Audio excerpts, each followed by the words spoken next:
Hey there, Evan Nathaniel Grimm. Thank you so much for joining me. I'm very excited to walk through May 2023, the overall themes, and also the impact on every zodiac sign.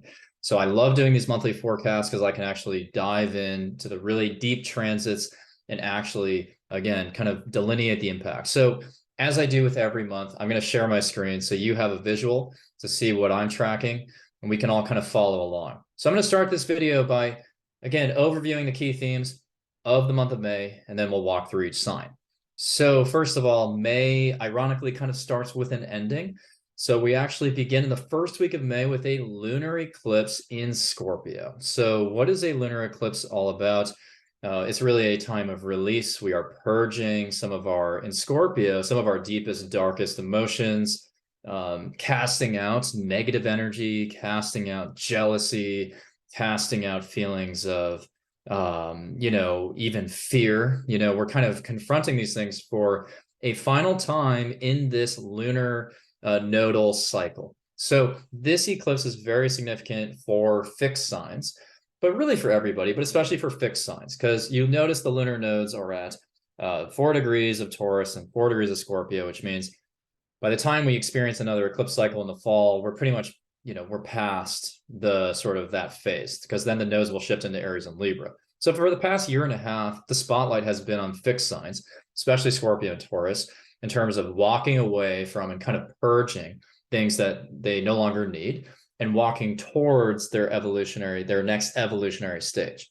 So right away in May, this is what I'm calling the final purge. So the beginning of May, it's really about detoxifying and clearing out any of that old baggage, anything in the closet that we no longer feel attached to, or we no longer feel is empowering us, was actually draining us. Because with the South Node of Scorpio, the South Node is kind of a drain.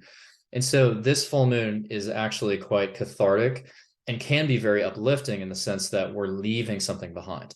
So right away in May, and again, I'll explain the impact on each sign, but just at a high level, beginning of May, we're definitely not sure what to expect with eclipses. We're not setting intentions. We're not trying to manifest something specifically per se. But we are welcoming and actively walking away from the things we no longer need. And as I've said in previous videos, I personally have manifested things on eclipses, not necessarily setting intentions around it, but you can still act and make big moves during eclipses, because eclipses are resets.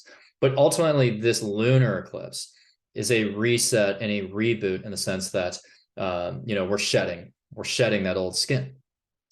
We also do have Venus squaring Neptune around this time, which may bring about a lot of confusion in relationships, though, and in what we value, because Mercury is the dispositor of that Venus and Gemini, and Mercury is retrograde at that time.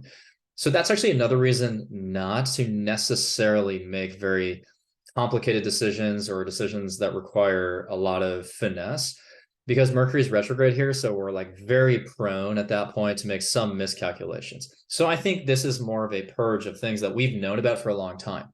This isn't like a snap judgment. These aren't going to be snap decisions.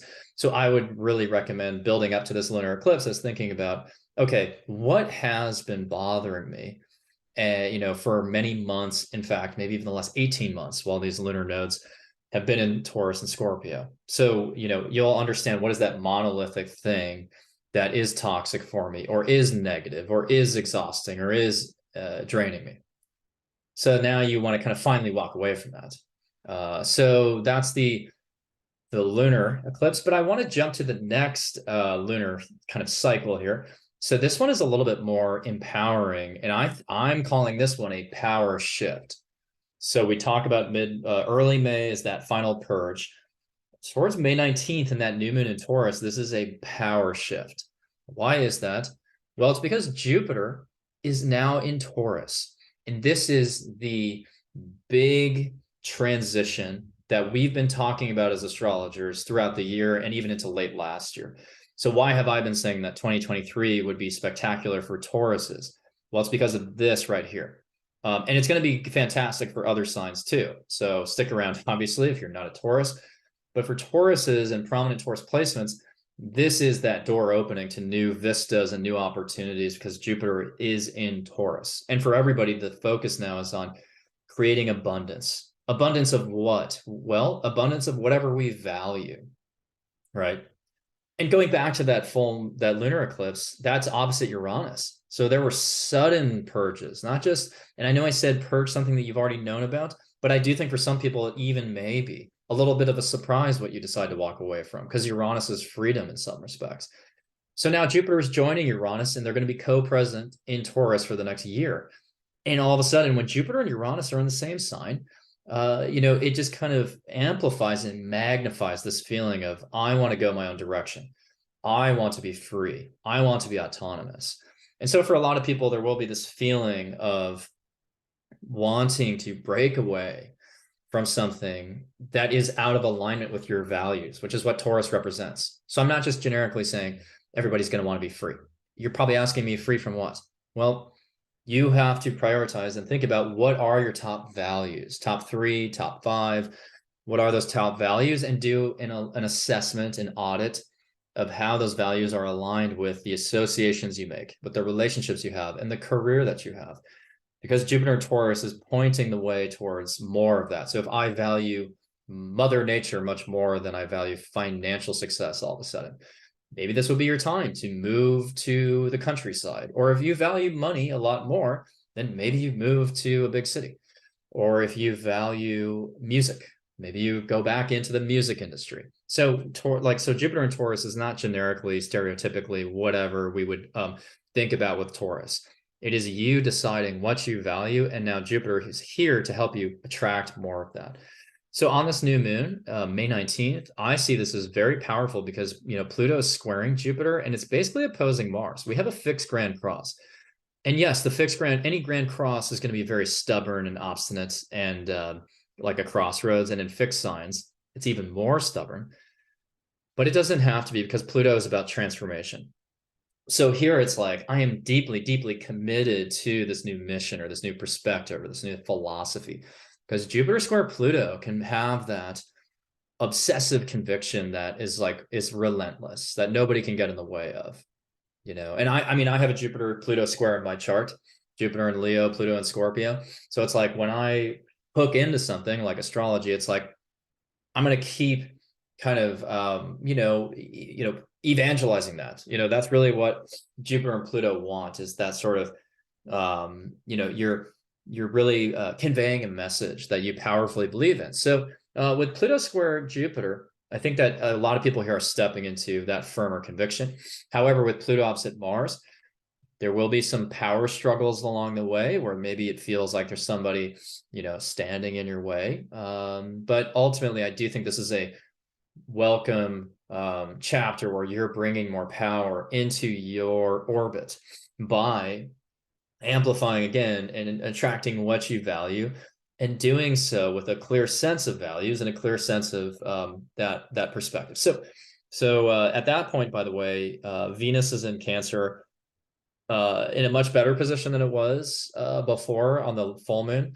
So on the full moon, the lunar eclipse, Venus was squaring Neptune. I'm not going to lie, I think a lot of people may be continuing to walk away from relationships at the beginning of May, but by this period of May, middle to late May, I think people are having that values realignment, and they're surrounding themselves with people who are making them feel nurtured. And as long as you're not getting too caught up in these power struggles with Venus or with Mars opposite Pluto, then I think that this can be, again, empowering. So there are people here who are making you feel like, okay, I really firmly believe that I can expand my success. I can achieve more in life, and I can be even more successful, because Pluto square Jupiter, by the way, that can even be financial. So I wouldn't be surprised if there's big changes in the markets during this time. With Pluto square Jupiter, there may be big power plays with companies trying to acquire one or the other. And that Grand Cross, again, is a little obstinate and a little tense. But in your life, as long as you're really locked into that new value system, you're going to watch a lot of good things unfold for you. So let's start to talk about the effect, though, on each rising sign. So what I'm going to do, as I always do in these videos, I'm going to talk about it from a singular vantage point in the month, in terms of a visual reference. But I'm actually going to be explaining the impact for the whole month. So I'm going to be referencing that full moon, that new moon. So it's not going to be like this visual is representative of everything I'm talking about, but it's a really good visual backdrop to kind of have this dialogue with you. So what I'm doing is I'm actually going to set the day or the general time frame to around the time Jupiter enters Taurus, because I do think that's, again, that big momentum shift. And again, that's a momentum shift towards the fixed signs. And I think the fixed signs will especially be very happy with that transition.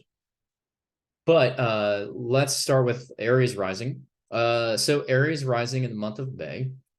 First of all, you have the Scorpio lunar eclipse May 5th. You have that in your generally 8th house. Now, one other housekeeping thing is that you're viewing a Placidus system here. For global forecasts, I typically use a whole sign system as I reference it, in my head here. If you want to use your Placidus chart, if you use Placidus for your birth charts, by all means use that. For a global system, a global systemic forecast, I have to use a whole sign system, obviously. But if you're an Aries rising, like you see here in this chart with some of the Scorpio placements in the 7th house, totally you can roll with that. If that's the case for you, then look at some of my talk track for the Taurus rising. Not all of it, of course, but just look at the house placement there. So anyways, Aries rising, and one more housekeeping thing. Refer to your rising sign first, but also check your sun sign and your moon sign throughout this video too, because those will be relevant as well via what's called a derivative chart. So anyways, Aries, all Aries, sun, moon, and rising. What are you going through in May?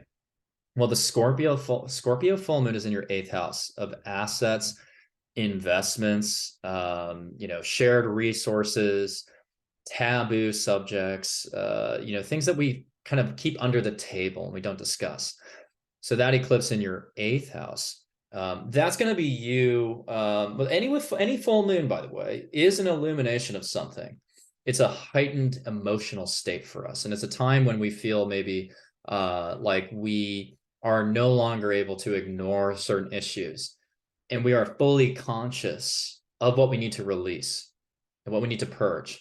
So this final purge for you is likely going to affect the resources that you share with people, the investments you make, and the financial agreements you've made, and even some of your deep inner psyche and shadow work. So for Aries, the whole time that these lunar nodes have been in Taurus and Scorpio, you have had to focus on financial ownership, taking more financial ownership over your life and being really clear over what are my values and what am I trying to create more abundance around. So with the North Node in your 2nd house, I think it's been very clarifying for you about, again, what are your values, but also the 2nd house is natural talents. So, how do you utilize those natural talents and monetize them in some respects, maybe? So the Scorpio lunar eclipse, I think that for some Aries, maybe you're breaking away from somebody, you're cutting off a financial agreement. For some people, maybe you're kind of like shuffling around your assets, or you're realizing that you would rather take a different financial approach to things. And other people may just be releasing some persistent fears, coping mechanisms that have been kind of, that they've been hamstrung by.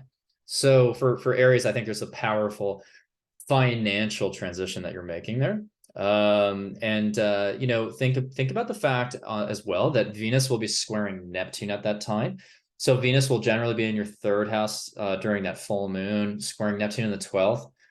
You are probably discussing things with a partner over the phone or maybe just in your everyday interaction that are maybe that conversation is a little bit illusory, delusional.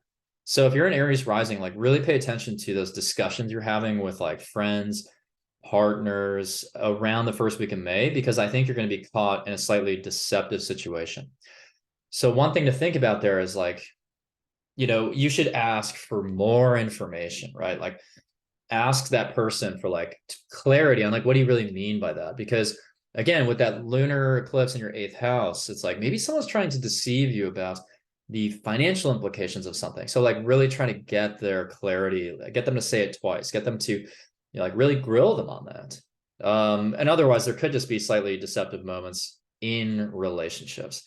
But also Uranus is opposing that full moon. So Uranus in the second house, going back to values, it may be a realization that, okay, you and I don't agree fundamentally on we don't have the same values. We don't even have the same talents, or we're not drawn to the same things. So maybe it's best to part ways. So I wouldn't be shocked, especially with the solar eclipse in Aries in April. Before that, a lot of Aries have stepped into a new confidence, stepped into a new independence. So it's like with that, you could be reevaluating relationships. And Mercury will be retrograde at this time. So I think a lot of you are rethinking again, like the types of resources you're trying to seek out financially. So it's like a lot of financial reconsiderations, I think.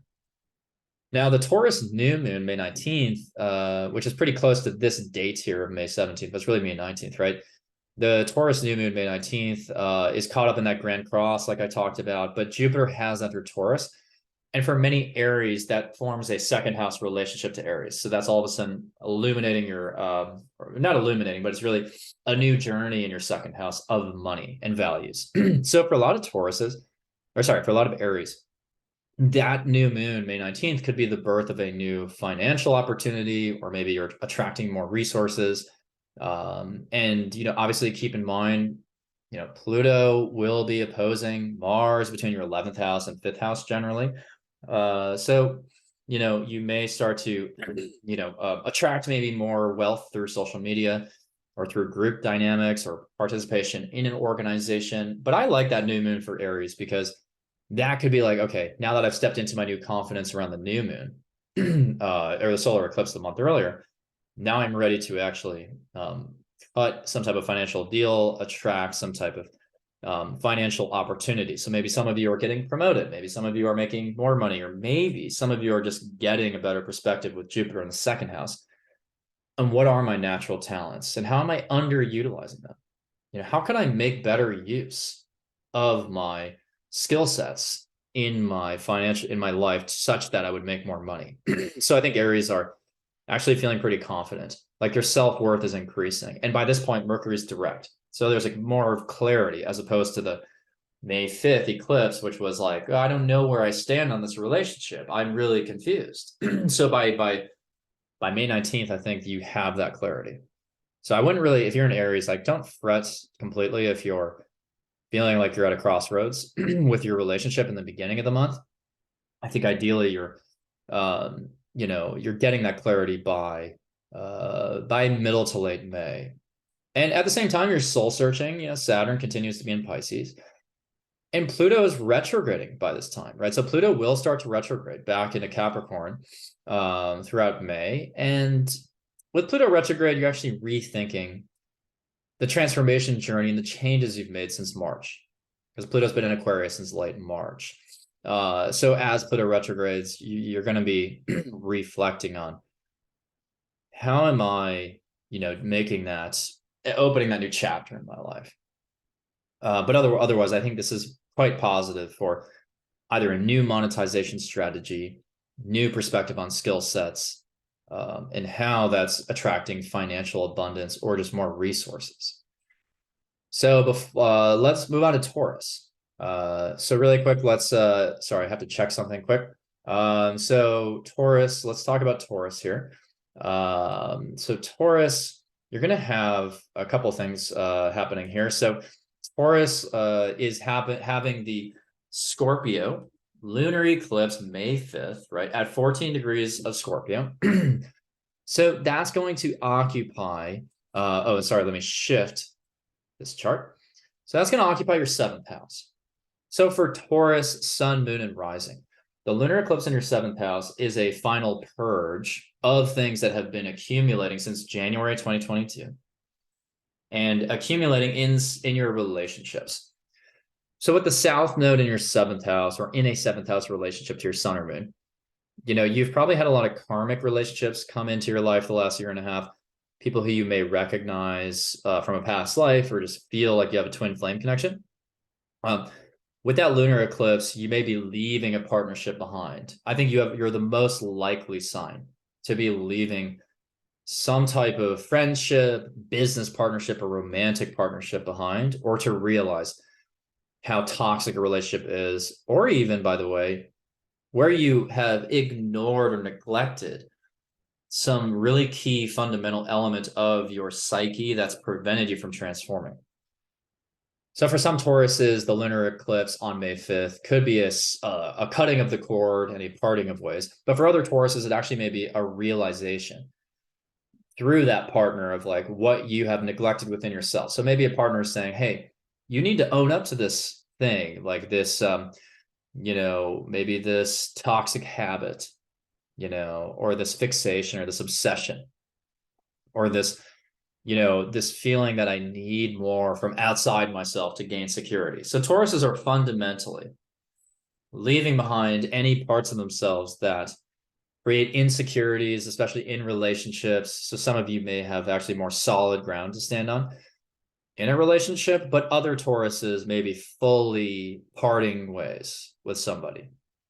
So it's really high stakes for you. It could go either direction. So I could see a lot of Tauruses over the month of May be, turning single, because Jupiter is going to Taurus and Jupiter is expanding your confidence there and granting you this desire for more freedom. And keep in mind, the sun is conjunct Uranus, around that Scorpio full moon, that lunar eclipse. So it's like, Taurus is more than almost any sign here. Like you're sort of electrifying your life and having a sudden epiphany that I can do more. I can go a different route. So you really want to think about, are your relationships all along for that ride, that new journey? Mercury will be retrograde still around the lunar eclipse. So Tauruses do have to be careful around communication. So some Tauruses who aren't watching this video may miscommunicate in a relationship and they may unintentionally break up. But I think generally speaking, Tauruses are just feeling more empowered to step into their own confidence and then looking back and saying, do I still need that relationship? So now the Taurus new moon, May 19th, even though there is that grand cross, right? Taurus is like, this is when you step into your true power for the year. So Jupiter goes into Taurus in your first house. That Taurus new moon is like the birth of a new journey in terms of who you are, your identity, how you express yourself in the world, how you look at the world. And you look at it with a rosier view, thanks to Jupiter. So Tauruses are going to start attracting good luck and good fortune just through first impressions.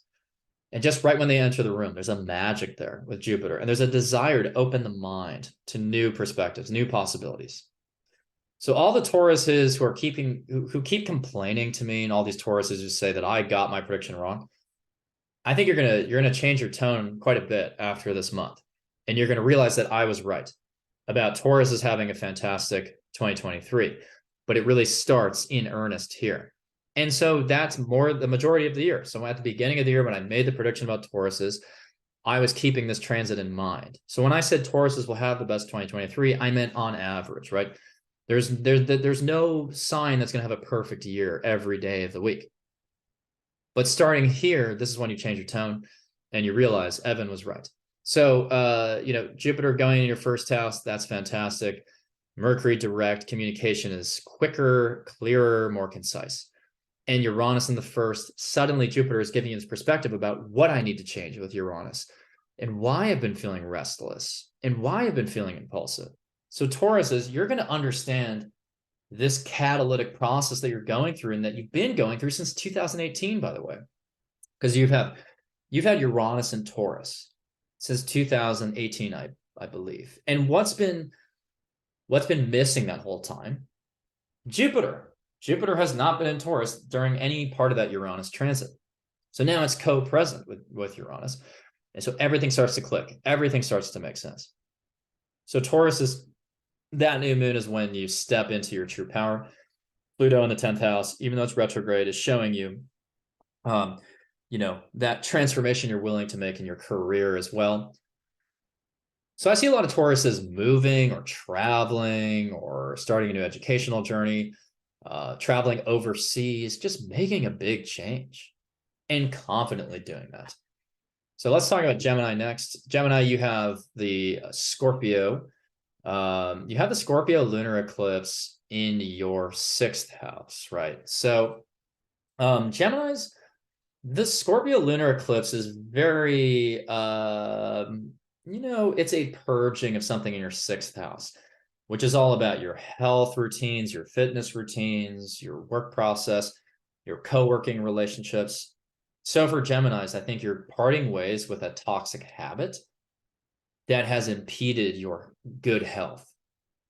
So Geminis, you're cleaning house, you're getting healthier, you're purging toxic habits.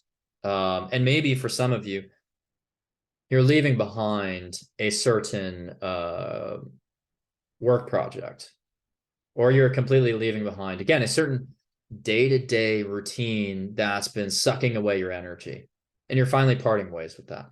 And with the Sun-Uranus conjunction in the 12th house around that time, it's like you're realizing how you need to change your sleep habits maybe, or how your mental health could be better or improve. So I think for Geminis, that Scorpio lunar eclipse is has strong health component to it. Mercury will be retrograde at that time in your 12th house. So you're rethinking, okay, what is impacting my mental health? Venus will be in Gemini still at that time, but in your 1st house, squaring Neptune in your 10th house. So I think Geminis are feeling very confused around relationships, more so than almost any sign at the beginning of May. So they're kind of like, where do I stand? I don't know. I'm kind of maybe craving some variety and not necessarily wanting to stay with this person because I don't know where they stand. So watch out for like very confusing dialogues with partners, similar to Aries rising, actually. And ultimately, though, the only way you can show up for your partner or show up for that relationship is if you leave behind that toxic habit I talked about. So I think Geminis need to like really own their health, their fitness, their diet in order, I know this sounds like disconnected, but it's not, in order to get more clarity on their relationships. Because you may have relationships with people who are very bad influences. That's the Venus Neptune square is like Neptune saying, come here and enjoy the good times, especially with Venus, and it's almost too indulgent there. So I think Geminis are awakening too. Okay, how do I get more mindfulness in my life? How do I track that mindfulness and that routine that incorporates the divine into the everyday? Now I want to talk about the Taurus new moon, though. So the Taurus new moon, May 19th, is in your 12th house of spiritual visions, of dreams, of, again, meditation, mindfulness. And so that Taurus new moon will feature Jupiter entering your 12th house. So this is when Geminis experience a full-blown spiritual awakening. And that spiritual awakening has been brewing for a long time. And this is when Gemini start to get flashes of insight about their past lives, but even the future. And they get sort of prophetic visions and premonitions. And you may suddenly have this epiphany while you're meditating that makes you want to change the things you're studying, by the way, with Pluto in the 9th. But I ultimately see Gemini, you're dealing with Saturn, right, in the 10th house. So you have a lot of responsibility right now to prove yourself in the eyes of society.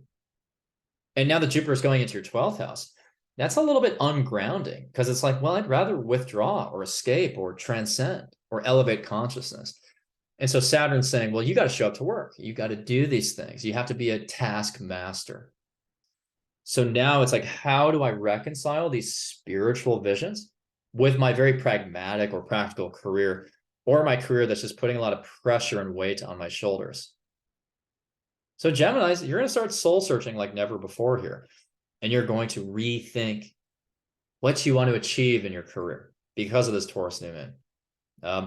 And at this time, Mars is starting to enter into your 3rd house. So you're really starting to inquire about other topics and other educational topics that you may have overlooked, which I know is a little ironic. Geminis don't really overlook anything, I guess, but you may feel more motivated to talk about something that you previously didn't think about. Like you didn't think it was important, because Jupiter in the 12th is going to be more expansive in terms of spiritual purpose, and one other thing with all the signs, I guess, is that Mars still kind of will be squaring Chiron during that Scorpio lunar eclipse.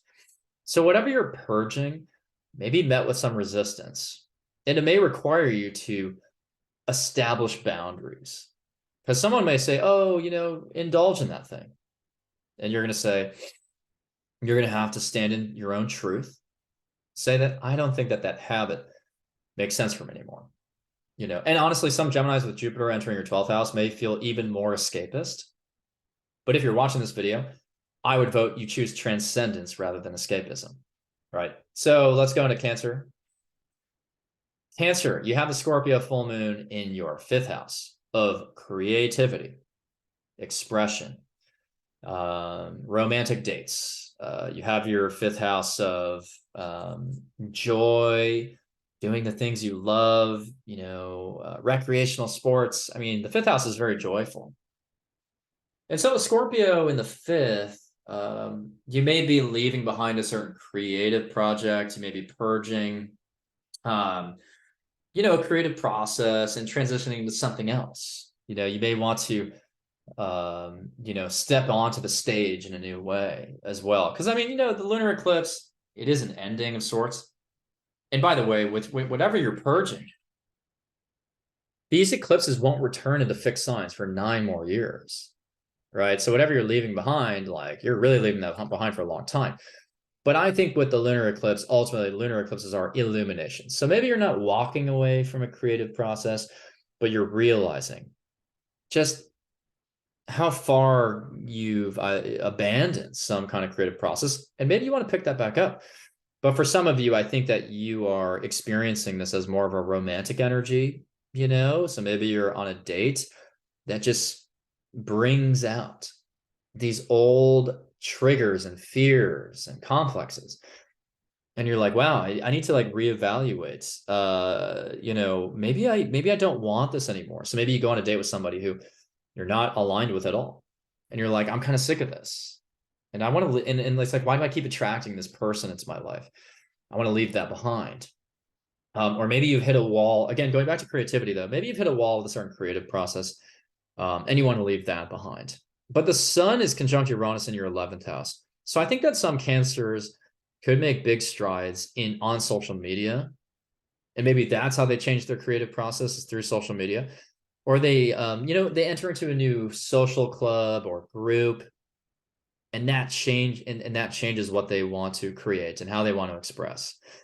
And they realize, okay, in order to participate in this group, I have to create differently, or I have to bring my joy into that group differently. So I think Cancer is, this is a very communal type of full moon in which you're thinking about, how do I bring my passions into that 11th house, into those groups? Or what passion maybe do I have to leave behind to participate in this group? But I think that ultimately for Cancer risings, like, I think this should illuminate, like really evaluate creativity in your life, right? And like, have I overlooked or neglected some type of creative process? Because if so, this lunar eclipse doesn't have to be an ending. It could be you, again, fully realizing how far you've gone off the path and how you need to rekindle that inner joy. Venus will be in the 12th house, squaring Neptune in your 9th house, but even 10th house for some Cancer risings or Cancers. So there may be like a behind the scenes relationship that throws things into disarray or confusion. So be really careful with who you're associating with right now. Like, don't try to meet someone, secretly. You got to be really transparent about who you're meeting with, but also, again, with every sign here, be really clear about what you're dealing with, or be really clear about your intentions in relationships and where you stand in relationships. Mercury will be retrograde in the 11th house, so Cancers have to be very careful around this time with what they say on social media, online, and in groups and communities, right? And then let's look at the Taurus new moon for Cancers. That's really in your 11th house, and Jupiter enters Taurus at that time.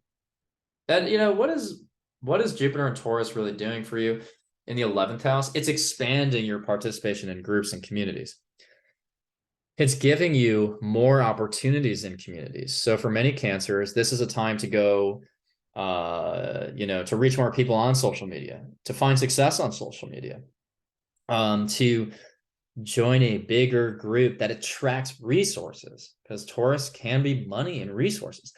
So maybe Cancers start to mingle with more powerful people or wealthier people, or maybe Cancers, open their mind through a spiritual community. Jupiter can just be perspective. Maybe some Cancers start to teach groups online or in person even. Maybe some Cancers are seeking to drive change in the world through Jupiter here. So I think Jupiter in the 11th house for Cancers, or in an 11th house relationship for Cancers to their sun or moon, Cancers should really be stepping up their game on social media or online. I think you can attract a lot of opportunities there. And then Mercury's direct May 19th during that new moon, so communication should flow more smoothly online or in those groups or communities. Pluto will be opposite Mars, though, in Cancer. So I think some Cancers around that new moon in Taurus may be a little bit fed up with something. But ultimately, that Taurus new moon is the birth of a new, again, a new social media project or a new group project or a new community-related event. So I think that, again, I think that's positive, right? I think that's really good. As long as you don't let Mars exhaust you while it's still in Cancer. So let's go into Leo. So the Scorpio full moon for Leos, Leo, sun, moon, and rising. That's going to really activate your 4th house of the home and family. So for Leos, you may feel like there's a big release point in terms of family. Maybe you're moving homes. Maybe there's a revelation. Scorpio can be about that. Secrets revealed. Maybe there's a secret revealed regarding someone in your family or someone you're living with.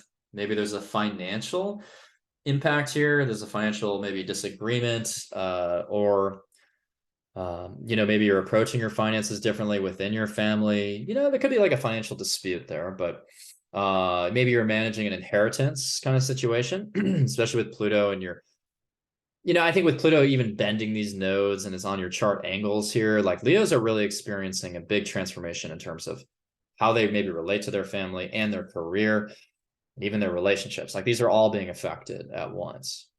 But ultimately, with that Scorpio moon in the 4th, you're leaving something behind in your home. Maybe you're renovating your home. I could see some Leos just like altering or reinventing their home, or again, changing the dynamics within their family. But with Mars in the 12th house in May, for you want to be like very careful about your sleep cycle, because I could see your sleep being a little bit erratic. So for Leos, like really manage your sleep in the beginning of May, and really throughout May, to be honest. For most of May, you're gonna have Mars in your 12th house. So, use that to be motivated to examine your spirituality, and your dreams, things like that. But like, definitely don't let it completely, let you, get lost in that fog of that 12th house. But again, the Scorpio full moon in the 4th, I think is very, it could be cathartic, where you maybe leave behind a toxic relationship with a family member or with a cohabitant.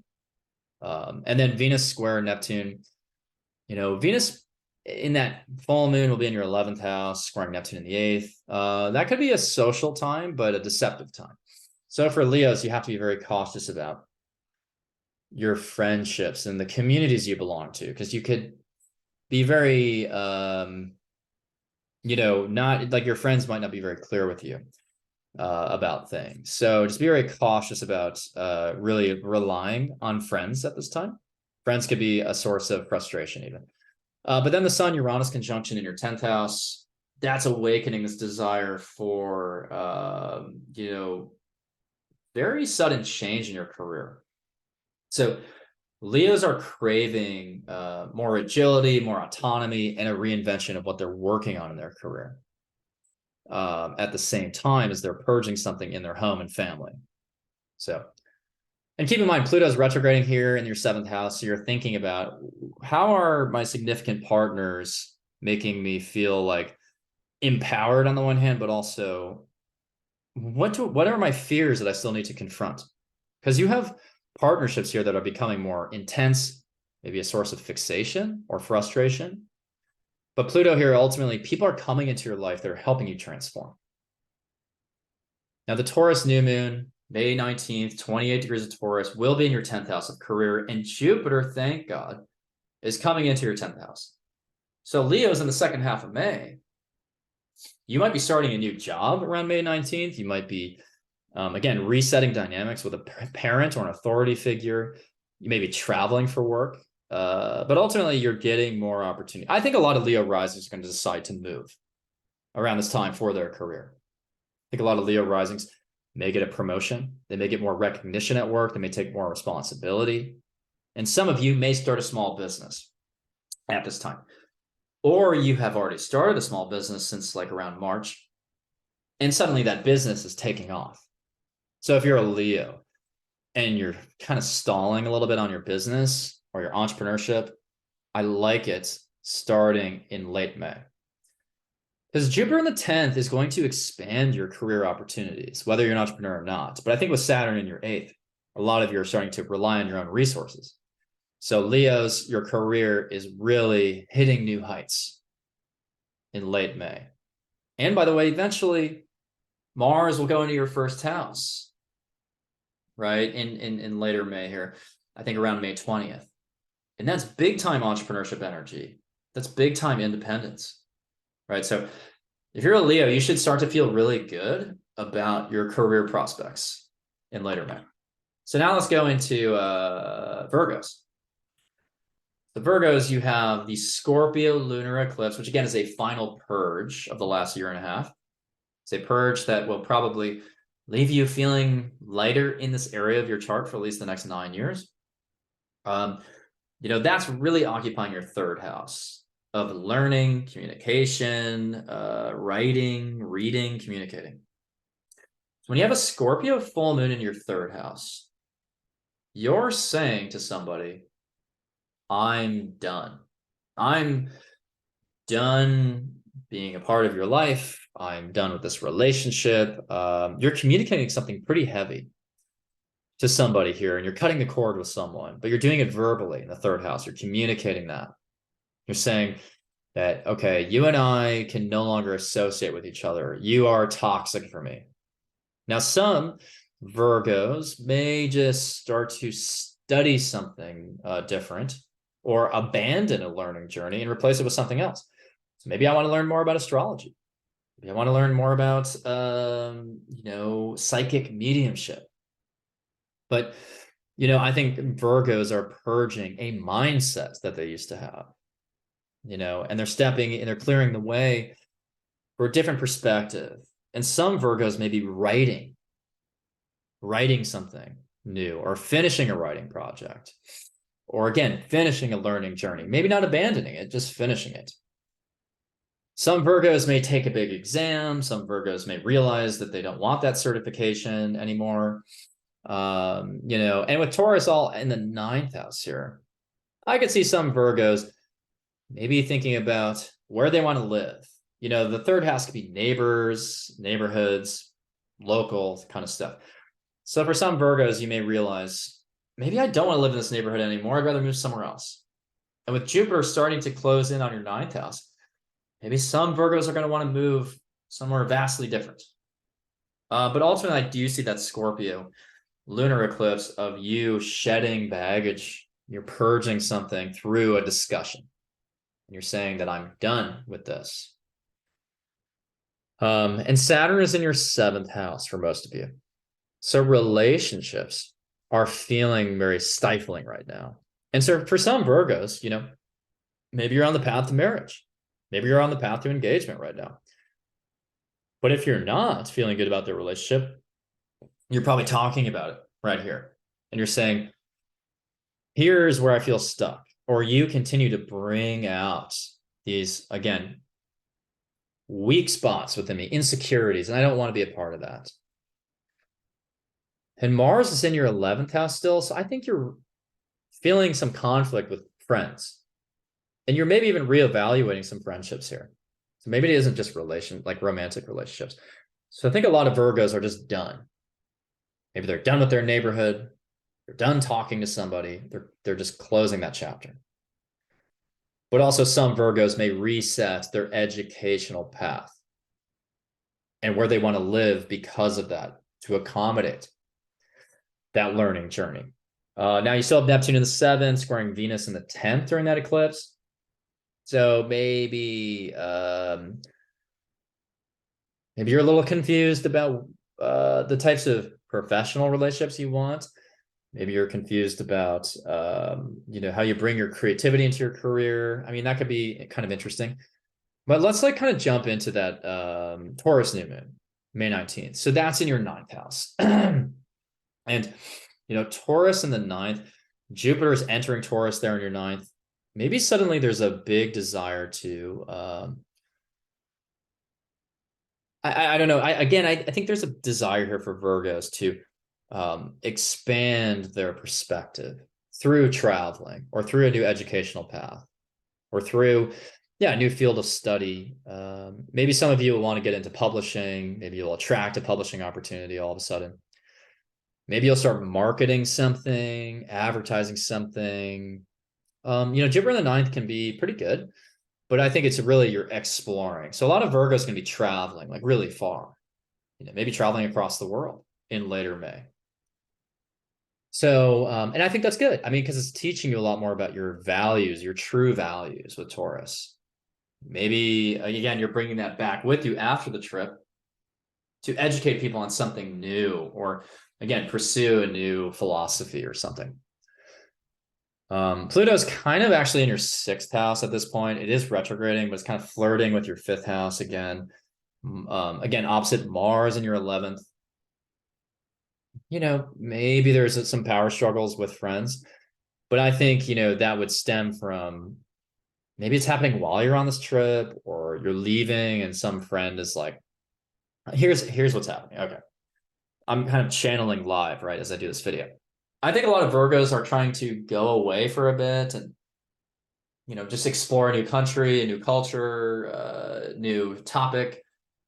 And they're bringing that back with them and realizing that I don't even really want to associate with these people anymore.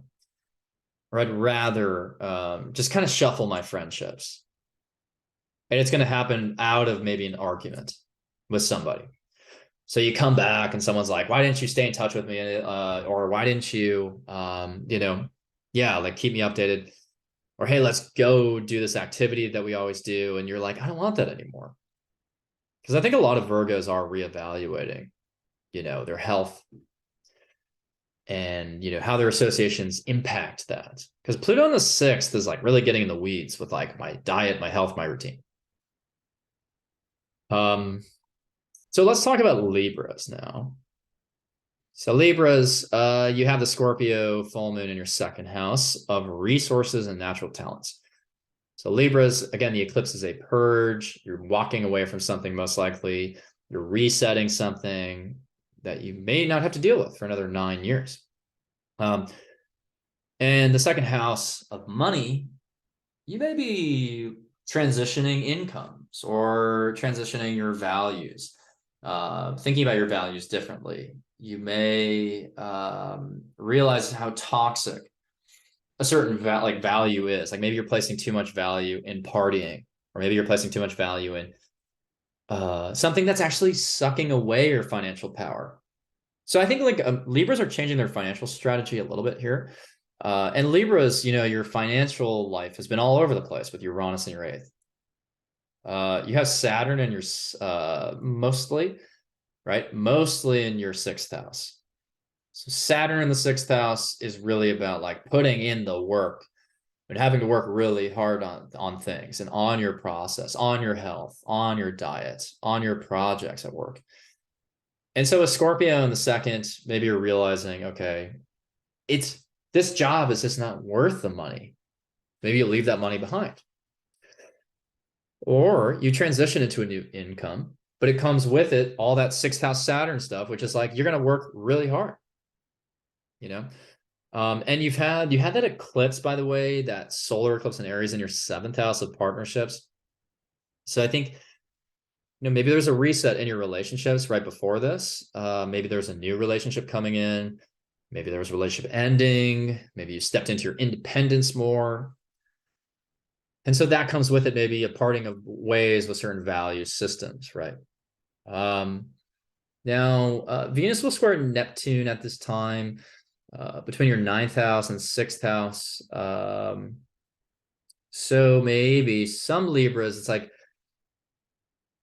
if you're traveling, if you're a Libra and you're traveling at this time, there may be like a very confusing, delusional relationship that you step into at that time, or you realize that relationship, or if that's a long distance relationship, it's like with Venus in the 9th, it's like, I don't know if it's worth it. You know what I mean? Like maybe reevaluating that. But ultimately, I think what's most powerful about this full moon is that, have that Sun Uranus conjunction in your 8th house of, finances, investments, shared resources, but also your inner psyche, your shadow work. So the Sun Uranus conjunction may illuminate those sudden epiphanies, those psychic downloads that make you realize, oh, my soul needs to go on this new evolutionary journey. And so I have to leave behind that job that's very shallow or superficial. So I think Libras are craving more depth right now and more discovery. So it's like, what do you have to leave behind to make that happen? Now, Mars is in your 10th house here. So you actually are also burning a lot of energy in your career. You may be quite exhausted because of that. So again, I think some Libras are agreeing to a new income or financial thing, but it's coming with a lot of work, or you're leaving behind a certain financial opportunity because it is just too exhausting for you. So I think Libras need to balance, like really consider like boundaries at work, or like their work-life balance at this time, actually. And think about, again, are those financial opportunities, like how is that impacting the rest of my life? Now let's talk about the Taurus new moon. This should be really good news for you. Jupiter's going into your 8th house. So like I said, Uranus in your 8th house has been up and down and up and down. Like who knows where the money's going. And for some Libras, it's like it's been surging, right? And for other Libras, it's been cratering.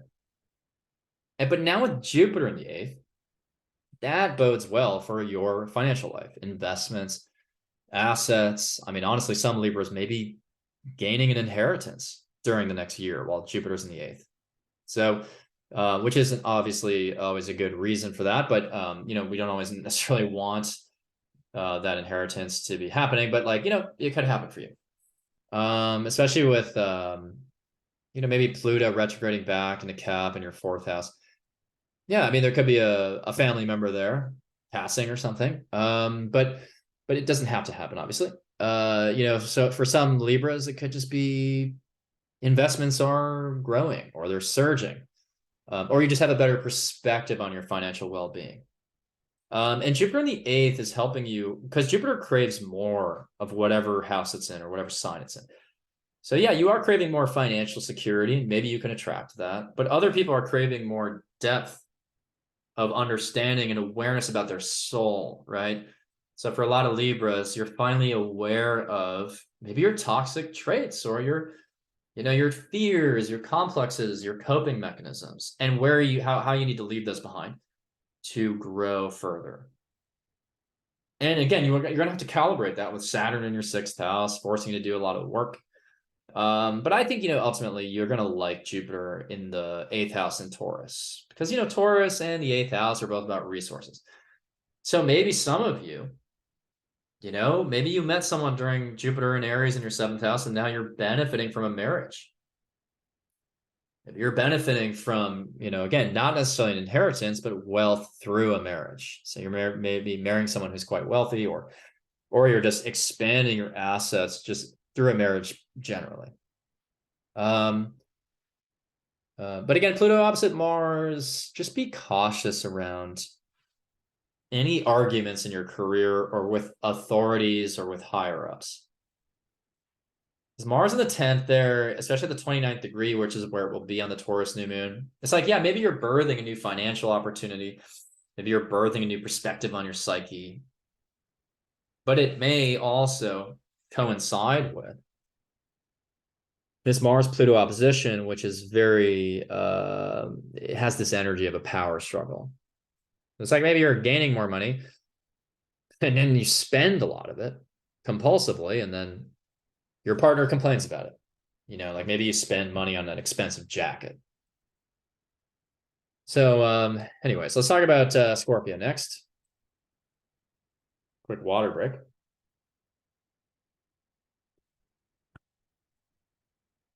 So Scorpios, you have this lunar eclipse in your first house of the self. Now, this lunar eclipse is really, really probably the most prominent for you because it's highlighting a part of yourself that maybe you still haven't fully evolved away from, like a toxic part of yourself, you know, that has been a source of strain for the last 18 months or so. And you're just like, you know, and I have this toxic habit, or I have this addiction, or this fixation, or this obsession, or a secretive habit in some area of my life that I need to part ways with. Well, this lunar eclipse, that is your chance to fully leave it behind. And because your seventh house is so active here, you know, maybe it includes a relationship. So maybe Scorpios are leaving a relationship behind, or you're leaving a part of yourself behind to make space for that relationship. So Scorpios, this is a final purge of an identity crisis. So it's like the South Node of the first has had you questioning, you know, how am I bringing myself into everyday situations? What am I showing? What am I revealing to people about myself? Do I feel like I need to fit in? Do I feel like I can be my full self? Like I can be transparent? And the South Node in the first, seventh house, or North Node in the seventh is like, again, what do I have to give up to get along with people? So I think here it's like you're releasing baggage tied to your very persona and identity. And it's opening some good doors for you in relationships, actually. So we'll talk about that in a second. But you know, the Sun Uranus conjunction, you may encounter somebody who's very inspiring, who's very insightful, and who gives you this epiphany, this new mode of awareness to say, hey, so-and-so, like you got to leave this behind. So you may have a very amazing download through this interaction, this one-on-one interaction that allows you to part ways with something. Now you do have Pluto retrograding in your fourth house. So maybe you're thinking about how you're transforming your home, your inner space, relationship with your family. Maybe there are some revelations in your family that have come out recently. But, you know, with Saturn in your fifth, again, you're grounding yourself in your creative projects. So I think a lot of Scorpios are maybe a lot of Scorpios maybe conquering some fears at this time with the lunar eclipse highlighting, hey, again, you have this toxic habit, or you have this compulsion that you have to walk away from that's become untenable. So it's like Scorpios are kind of cleaning house here and making space for that Saturn transit in their fifth, which can be like these amazing creative projects, or maybe where they're on a stage or they're in front of a ring light. You know, they're embarking on this really serious creative journey. But I think I want to skip to the Taurus new moon now, because, you know, I think that's going to be really good for your relationships. That's like a new relationship there that's very financially opportunistic, or that is just very fortunate and very lucky and very expansive. So Scorpios are meeting somebody in late May who is financially powerful, or gives them a financial opportunity, or gives them a perspective that they need. You know, and it completes a piece of the puzzle where it's like, I can't do this on my own. I need some help here. So Jupiter can be very helpful for you here. And Jupiter going into Taurus is going to activate new relationships, like I said. So you're going to have more relationships in your life, more people in your life, more business partners, more friends, more romantic partners. So I think things really get good for Scorpios in late May. It's like, okay, I left this toxic habit behind. I left this toxic trait behind. Now people recognize that, and they're ready for me to be a part of their lives. So watch people just show up in your life in the later part of May. And these people are really smart. These people are really powerful, rich, maybe inspiring. And they have the resources that you need, with Taurus being resources. And Mercury's direct at that point, so it's like you're able to communicate your needs really clearly to people. Like, maybe I need investments for this business idea. Maybe I need investments for this show. So for Scorpios, I think relationships really hit new heights in late May. And some of those people, by the way, may come from very different cultures, different countries, and they may kind of play this role of a teacher or a guide or a sage. So, speaking of sages, let's talk about Sagittarius. So, Sagittarius, you have this lunar eclipse in Scorpio, mostly in your 12th house. So for Sagittarius, this Scorpio full moon is a time to purge any toxic habits as well, but toxic habits that have infringed on your mental health, your well-being, your mindfulness. So Sagittarius are leaving a certain, some of the habit behind. But also Sagittarius, you may have this illumination of your spiritual life. You may have a sudden download through a dream, and you may actually peer into your past lives. The 12th house is very spiritual, ungrounded, abstract, and past tense in a lot of ways. But it's ultimately about release. So I actually think for Sagittarius, you're kind of up there with Scorpios as maybe having the most comprehensive release point. So you're really leaving things, purging things, in order to be more connected to the divine, more spiritual. Your sleep may be a struggle there, and maybe you're like just recalibrating things to be more balanced there. Venus will be in Gemini during that full moon, squaring Neptune. That may bring out confusion in relationships. So I think Sagittarius have to be especially cautious around conversations they have with partners about, where are we going and what kind of relationship do we want? Sagittarius are going to be very prone to deception in relationships at this time. Now you do have Saturn in your 4th house still. So you've had to take a lot of ownership over your home, your family, things like that. So I think with all these responsibilities in your household, I think most of you realize, as I'm talking about this, you have to leave some kind of toxic habit behind to show up for that family, to show up for that household, to show up for that roommate. So Sagittarius, you already know what I'm talking about, right? Like whatever it is for you, but you have that toxic habit probably that you need to leave behind. Because you've had Jupiter in your 5th house for a year, that's been very indulgent, probably very fun, but now it's like time to get serious. Because Saturn in your 4th house, you're building that foundation that you're going to keep building some scaffolding on for the next 14 years until Saturn hits your midheaven. So Sagittarius are 14 years away from their pinnacle and their peak in their career. So right now, it's like, what do you have to purge to improve your mental health to have that solid understanding of what are my long-term goals?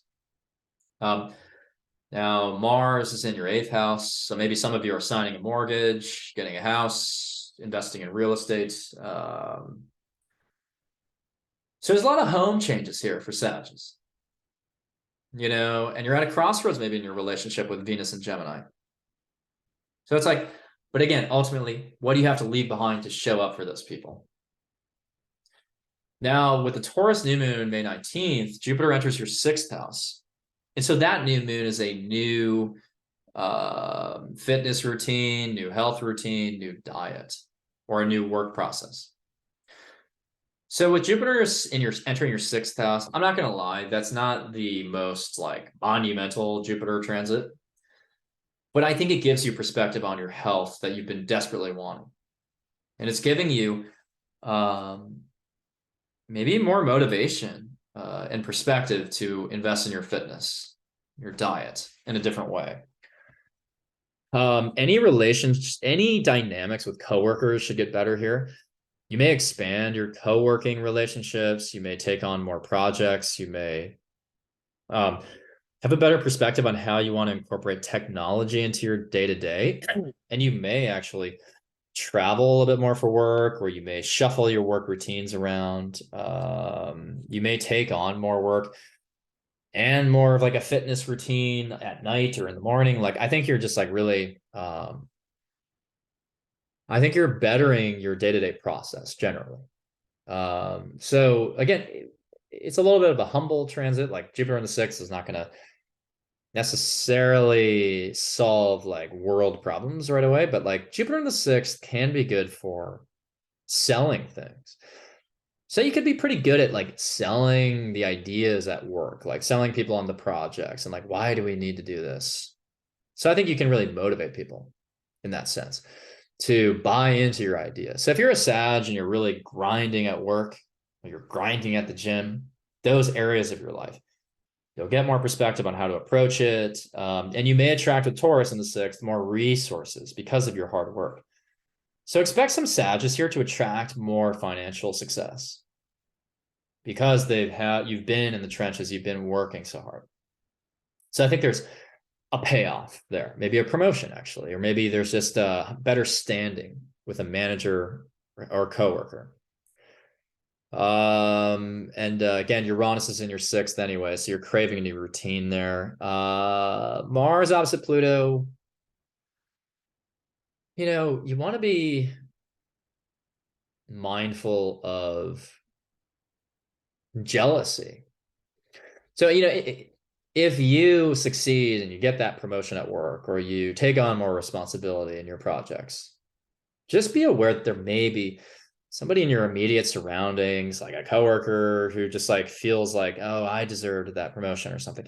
So just kind of like take this all gracefully and magnanimously, right?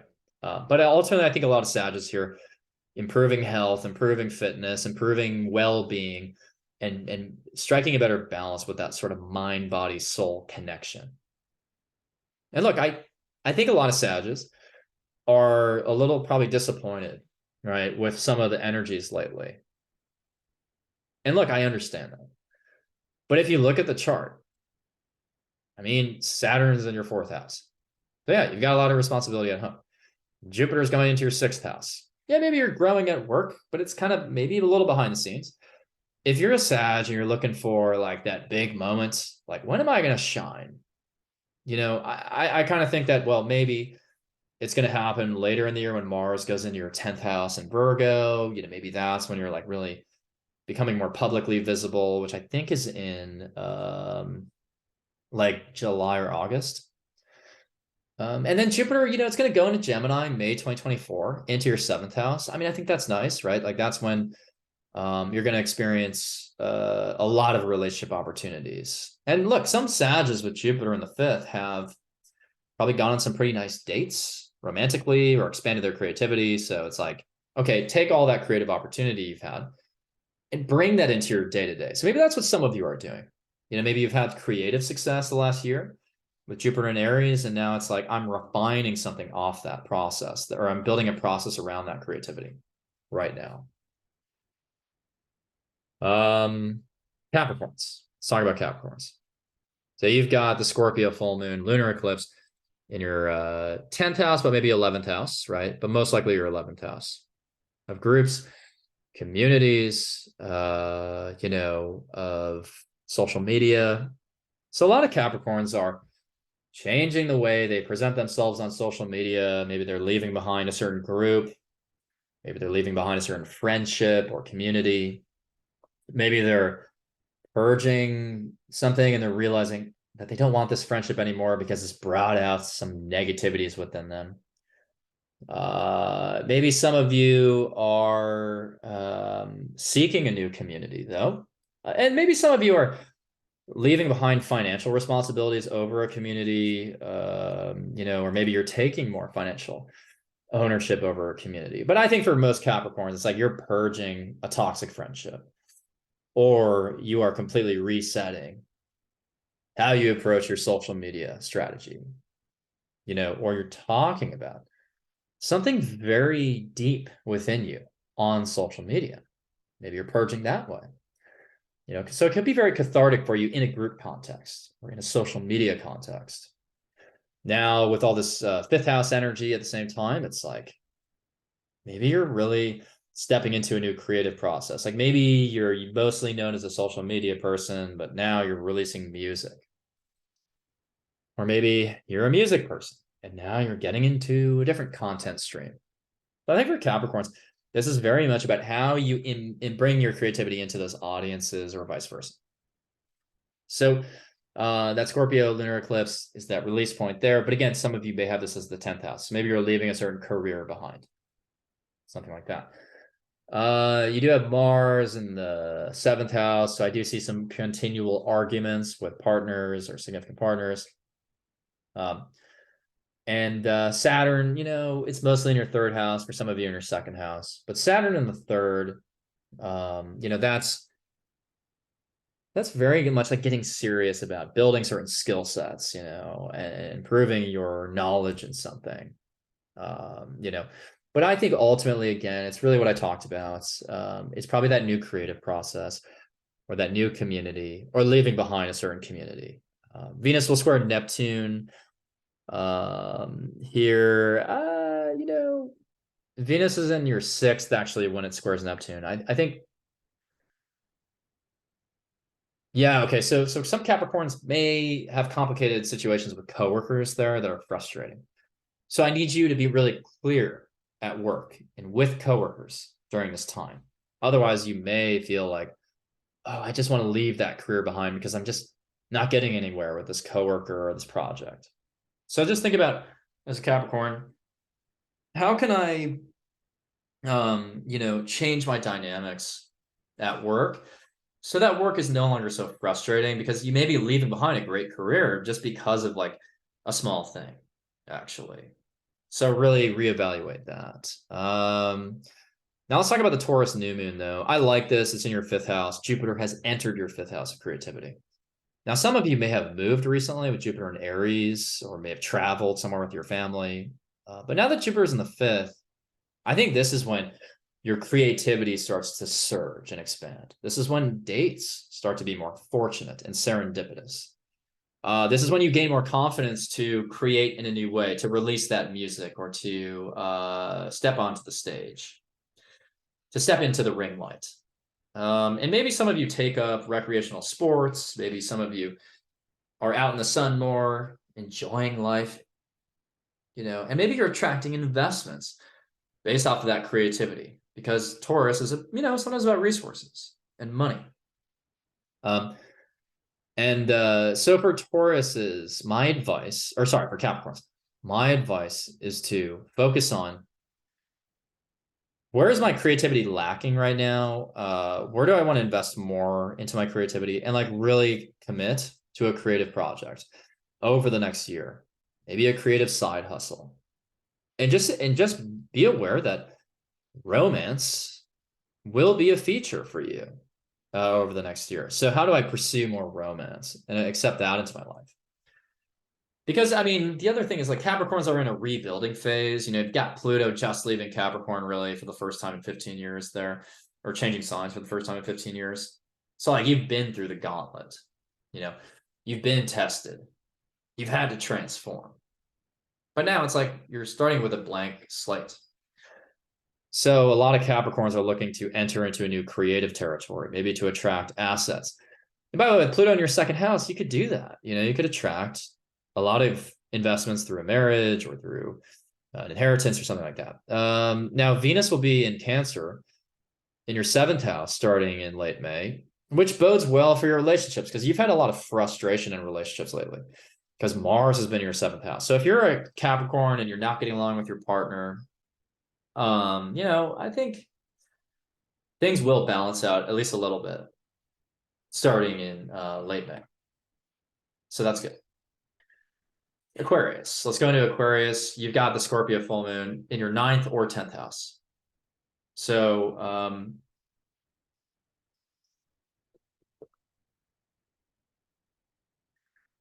so with the South node in your 10th house or 9th house, again, some Aquariuses maybe leaving behind a certain career, you know, purging a relationship with a family member, an authority figure, or a boss. Some Aquariuses may be relieving themselves of certain debt, especially as it relates to educational debt. You know, maybe some Aquariuses are realizing how much debt they've gone into and they don't want that. They want to leave that behind. You know, maybe some of you are, you know, realizing that in order to have more public recognition or to gain more responsibility at work, you have to leave behind certain toxic habits or fears. You know, like that could be a big part of it, actually. But you've got Pluto and Aquarius, so it's like Aquarius is, you've started to feel more scorpionic, you know, you've started to feel like transforming everything about yourself. So it's like with Aquarius is going into a new evolutionary stage. It's like, am I in the right career? So I think a lot of Aquariuses are reevaluating their career based on this new transformation journey. Now you have Mars in your 6th house, so you're probably feeling a little flustered at work lately. Your day-to-day is way too hectic. You're not really digging that. But you know, Taurus in your 4th house, all this 4th house activation. I think a lot of you may be moving for a new job. So you're leaving behind a certain job and you're traveling somewhere else. Or maybe some of you want to travel just alongside, you're just taking a lot of PTO here. Saturn's in your 2nd house now, so you're really firming up like your financial plans on things. You're getting more, you're like really realizing how hard you have to work right now for your money, for your resources. But I think a lot of you are feeling this internal restlessness to like free yourself from your family or leave your home behind. So this is a download I just got. So a lot of Aquariuses are going to be standing up for themselves and going up against a parent or an authority figure who's saying like, you need to do this. And like, why aren't you doing this? And Aquariuses are going to say, you know what? I'm going to step out into my own path. So a lot of Aquariuses are purging a relationship with a parent or an authority figure, trusting in themselves and moving far away for it. Because we might as well jump to the Taurus new moon. That's in your 4th house of home and family. So a lot of you are going to be traveling, moving, and freeing yourself of a family situation. And like, you know, going out on your own, going and chasing your own destiny. So for Aquariuses, the next year while Jupiter's in Taurus, which is starting in May, like you're looking for again, a new home. You're looking for a bigger home, maybe. You're looking to experience different parts of the world and to settle somewhere else. So if you're an Aquarius, acknowledge that inner restlessness right now and go seek new travel places. Go seek a new home. Even if it means you're leaving behind a certain job, even if it means you're leaving behind a certain family dynamic, you know. And you know, Venus will be in your 6th house later in the month. So I think that's nice for getting along with coworkers, despite the fact that Mars is opposing Pluto there. So I will say, like for Aquariuses, you may start to get into some conflict with your relationships or partners starting in late May. But otherwise, I think you can leverage that 4th house of expanding beyond your home base to explore new co-working relationships, to explore new relationships, you know, and maybe that will agitate someone in your life who doesn't appreciate that. But I think you have to honor Jupiter here because Jupiter is where you attract good luck. So go venture out, basically, is the takeaway for Aquarius. And now we have Pisces. So the Scorpio lunar eclipse for Pisces primarily is in your 9th house. So in the 9th house, you're purging. You know, you're purging something about maybe something within your educational path. You're maybe transitioning to a new learning environment. Maybe you're transitioning your worldview, your philosophy. Maybe you're leaving behind a certain educational path, leaving behind a certain worldview. Maybe you're divesting from a certain trip. Maybe you're investing in a certain trip. Maybe you're coming into a totally new perspective of the world. Maybe you are drawing from a deep psychic well to publish something or embark on a new publishing writing project. Maybe you're marketing something that attracts investments, or maybe you're done marketing something, you know, and you're done investing in that. I mean, the 9th house is a little bit with Scorpio there. I kind of see that mostly as like you're purging maybe debt. You know, you're realizing that like I've invested too much, maybe I'm over leveraged in this educational journey. But a lot of you also may be just kind of like purging a worldview and a philosophy that you used to have that you realize is very toxic. Like maybe you used to think the world is defined by suffering, which could be a very common Piscean thing. And maybe you're done with that. But some Pisces will have this in the 8th house. So like you see this chart here. And so for that, maybe you're recalibrating your investments, right? Or you're realizing something about your inner psyche. But now we have this Taurus energy really in the 3rd house showing you there's a new perspective or a new learning journey or a new writing project you want to go down. And so I think some of you may be taking a different approach to a publishing project or a writing project or a learning kind of educational path. You have Pluto in your 12th house now. So it's like, maybe there's some deepening of spirituality. But I think the biggest thing for Pisces still continues to be Saturn in your 1st house. Saturn in your 1st house. It's like you're rebuilding as well, kind of like Capricorns, but like you're on a new professional track for most of you. You're thinking about a new long-term journey. You're committing to new long-term projects. And so what does that require you to do? It requires you to purge, it requires you to leave behind some kind of toxic, negative emotions, negative associations. You're getting rid of like energy vampires in your life, and it's like, because you're starting with a clean slate. But I like, well, look, I mean, Venus will be squaring Neptune, and Venus will be in your 4th house during that lunar eclipse. So relationship, like dynamics within your family may be a little deceptive and confusing at that time. So just be really clear with people in your family about like, how to move forward with something, any discussions you're having with your family. You need to be very clear at that time. But let's talk about the Taurus new moon. This is like, I think, a bigger deal for you. This is a new educational path. This is a new writing project. Because when Jupiter goes into the 3rd house, suddenly I think you're able to, learn more. You're seeking more knowledge. You're able to write more. You're able to say more. You're able to open up. But also with Jupiter, I think in the 3rd, you're able to market things more successfully. You're able to advertise things. You're able to sell things. Jupiter in the 3rd will be very good for Pisces in terms of selling their writing projects, selling their ideas to people in general. So if you're a Pisces, prepare to be more, because you've had Jupiter in your 2nd house for a while. So Jupiter in your 2nd house has inflated in a good way. It's expanded, magnified your self-confidence and your awareness of your innate talents.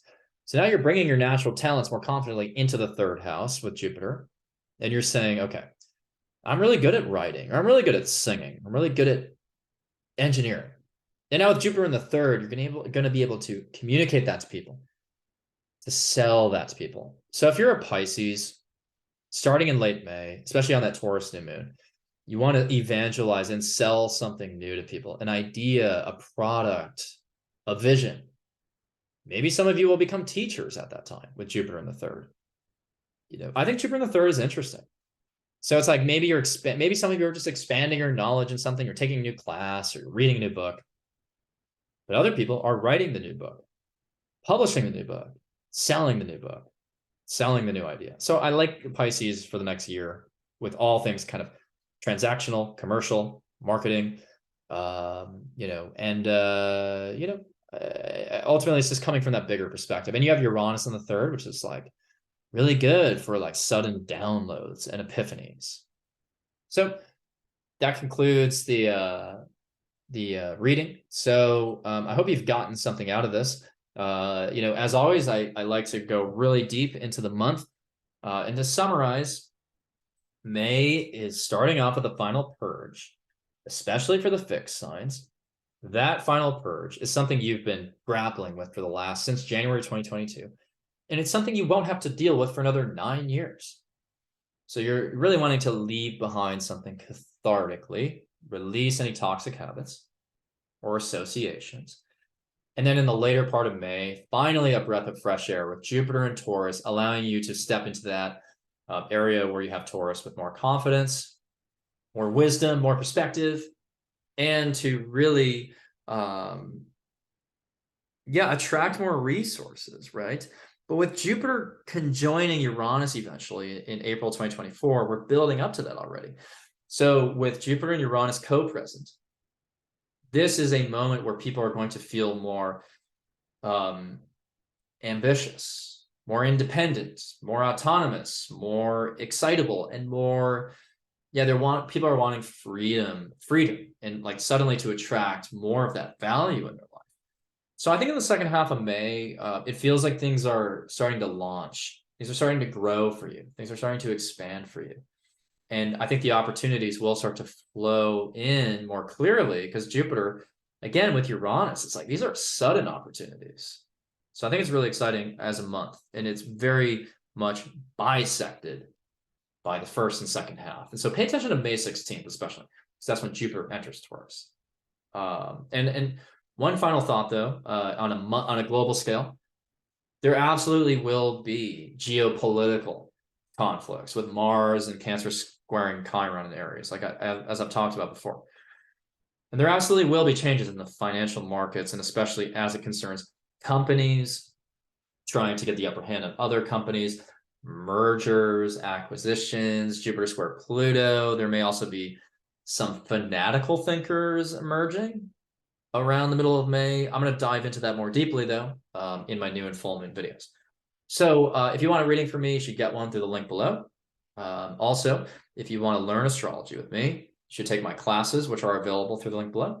And I'm hosting an astrology retreat in September in Croatia during a very relaxing time in the sky.